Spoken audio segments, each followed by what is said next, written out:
Welcome back to Ribbon Candy Hooking. I'm Deanna. Today we're going to talk about hooks, holding hooks. Now we have had videos and conversations before about different styles of hooks, but I just want to start this video about holding a hook by saying the way that you hold the hook really depends on the kind of hook that you're holding. So in other words, there are lots of different kinds. And to be like really extreme, there are these bent hooks, right? And you would definitely have to hold them like this, and that wouldn't be an option to do otherwise. But if we're talking about regular hooks, right, that look like this, right, regular straight hooks, whether they're big fat hooks or whether they're my favorite hook, which is like the long skinny pencil style hook, sometimes called an Irish hook. This is actually a Miller hook. Depending on what kind of hook you have, it might already suggest a way of holding the hook. So for example, when I hook with this pen hook, the style, I love this hook. It's my favorite.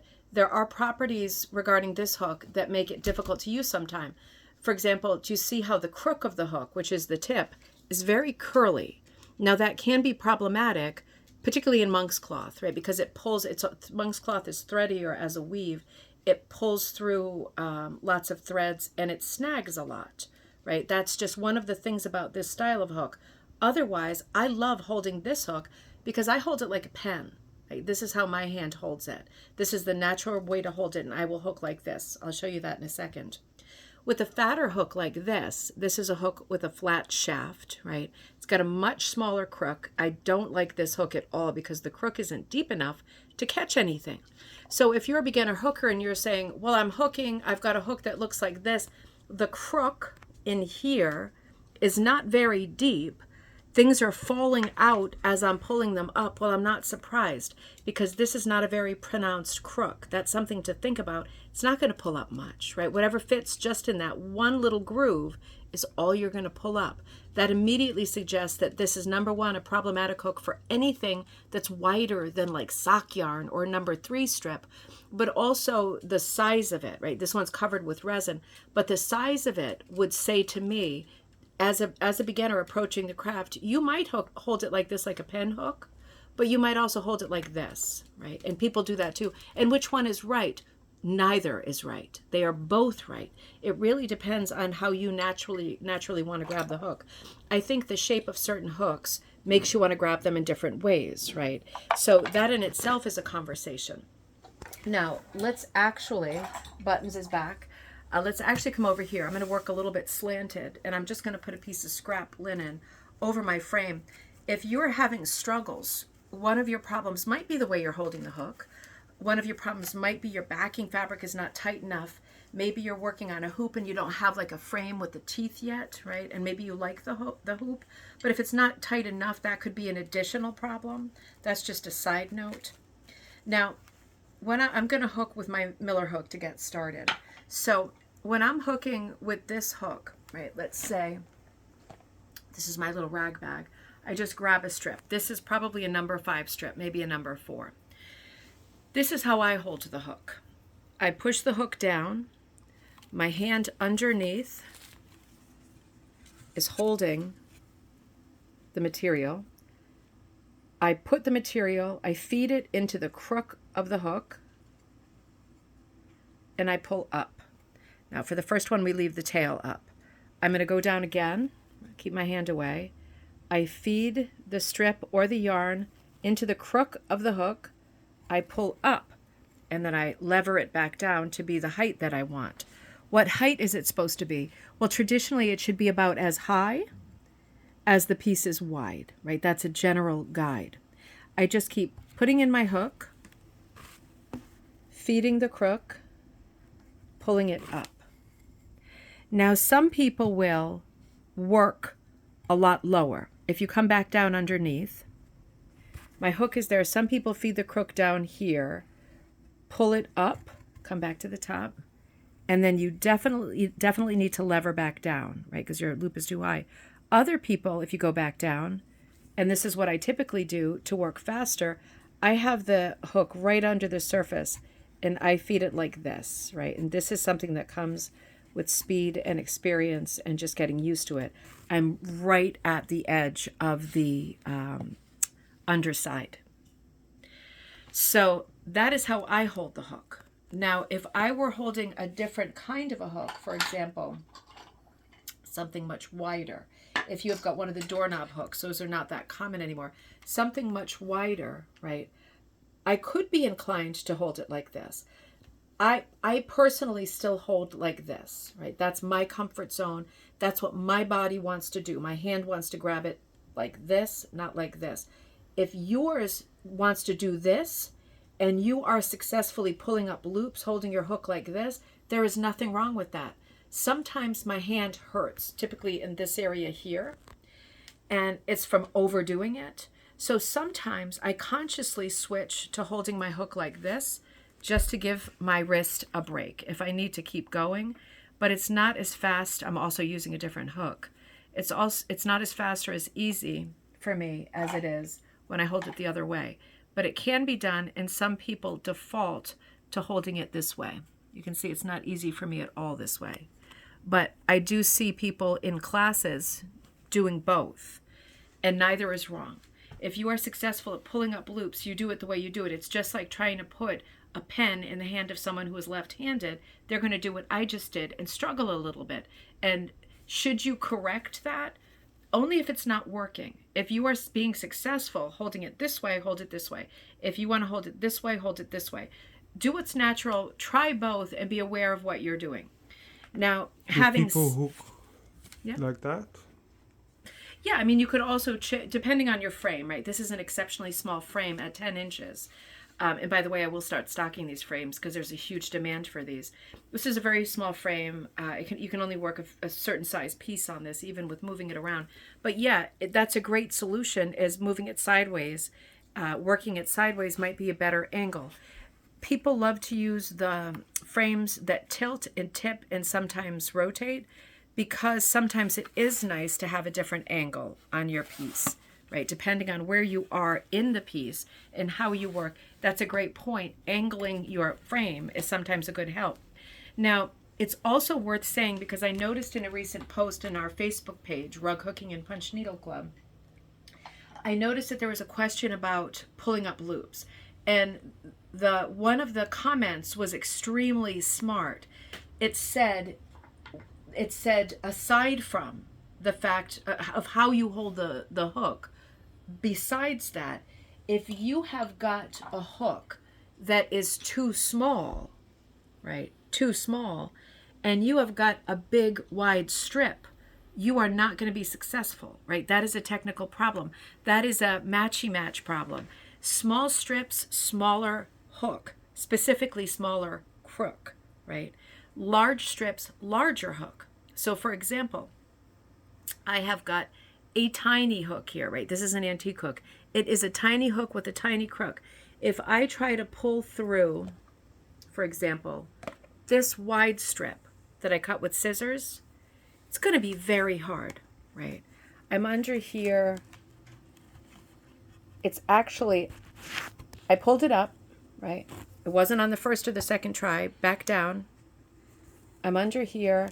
I'm trying to get the material into the hook, but it doesn't want to go because it just doesn't fit, right? It just doesn't fit.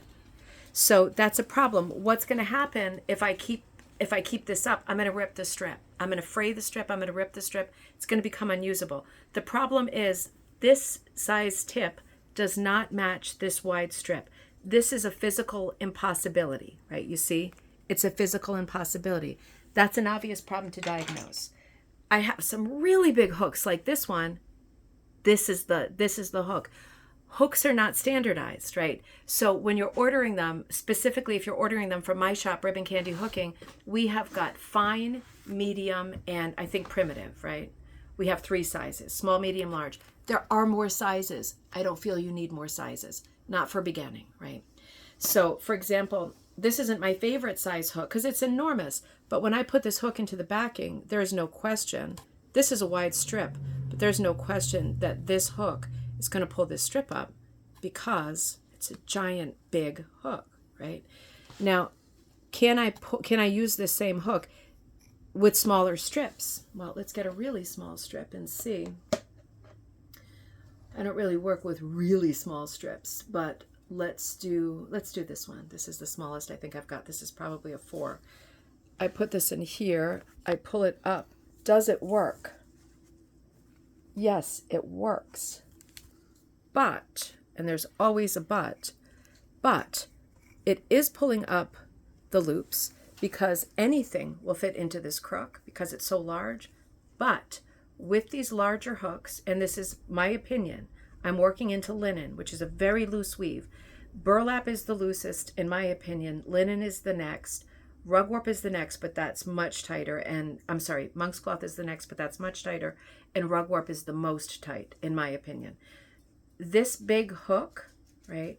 This is harder to punch through every time and pull loops up because it's so big. It takes that much more effort to punch it through every time.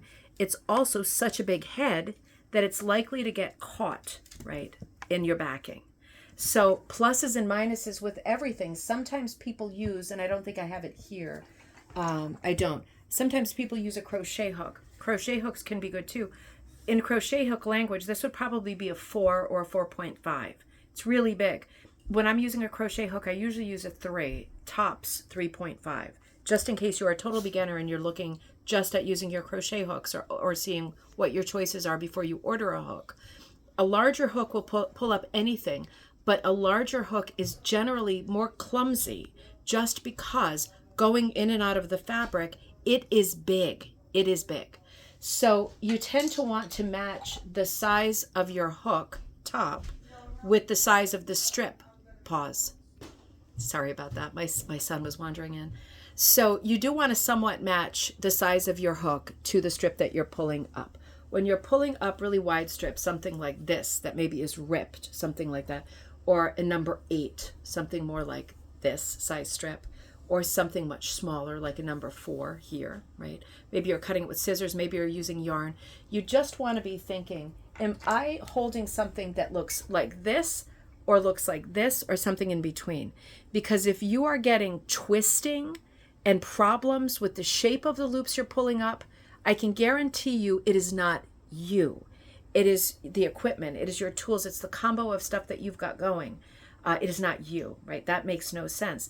It is you're either using a small hook with a large strip, and when you do, you are pulling up the large strip and you're having difficulties, but you're also essentially with a smaller hook, you're essentially pleating and twisting your loop as you bring it up, obviously, right? Because it doesn't quite fit. So it's getting twisted before it even reaches the surface, right? So you want to check with your hook if you have got, and how can I tell? Well, if it's really small and it seems like it is impossible to put the yarn or the wool strip into the crook and have it stay, that's a sign that your strip is too big for your hook.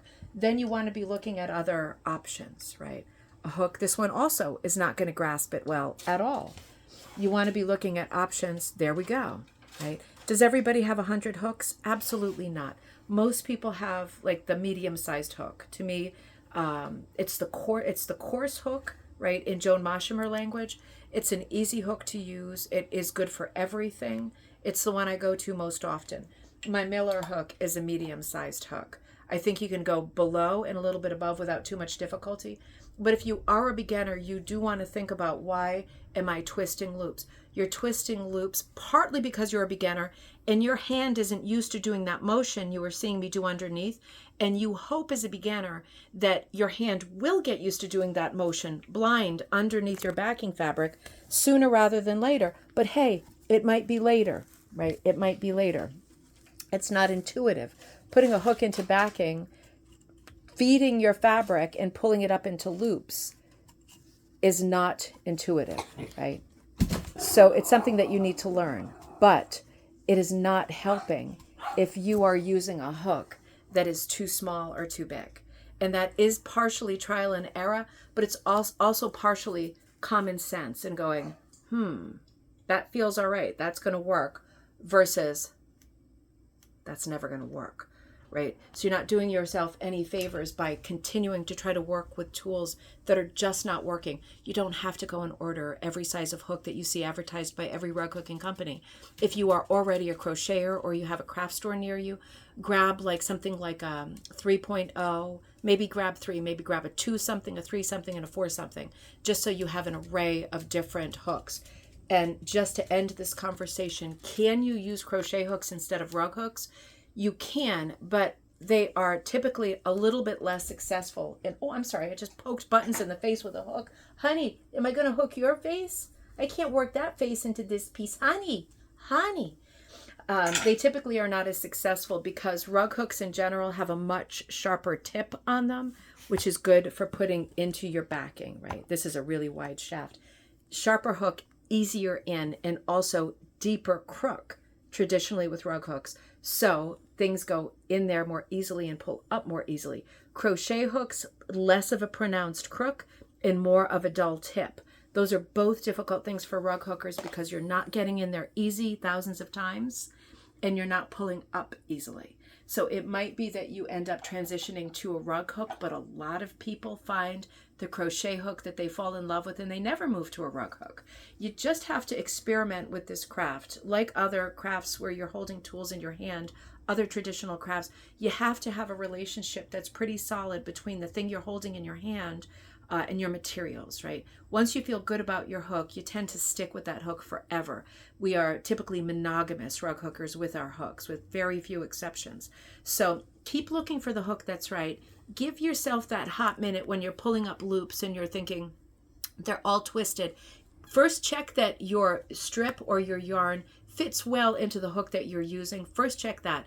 And if that seems like it's working fine, then it's just a question of giving yourself that hot minute and getting your hands getting used to doing the motion of pulling up. And I do have other videos for that. So that, you practice and you hope that it happens sooner rather than later. It might be later. So give yourself a little bit of a break. But first make sure that you are using the right tools and make sure that you try both ways, underhand and overhand, of holding your hook so that you have every chance of being successful and feeling natural about the way that you're holding the hook, because this is an easy craft and people started by putting a nail into a piece of wood, right? We are so lucky to have so many choices now. Just find the choice that's right for you. I will see you next time at Ribbon Candy Hooking. Thumbs up, like, and subscribe. See you soon.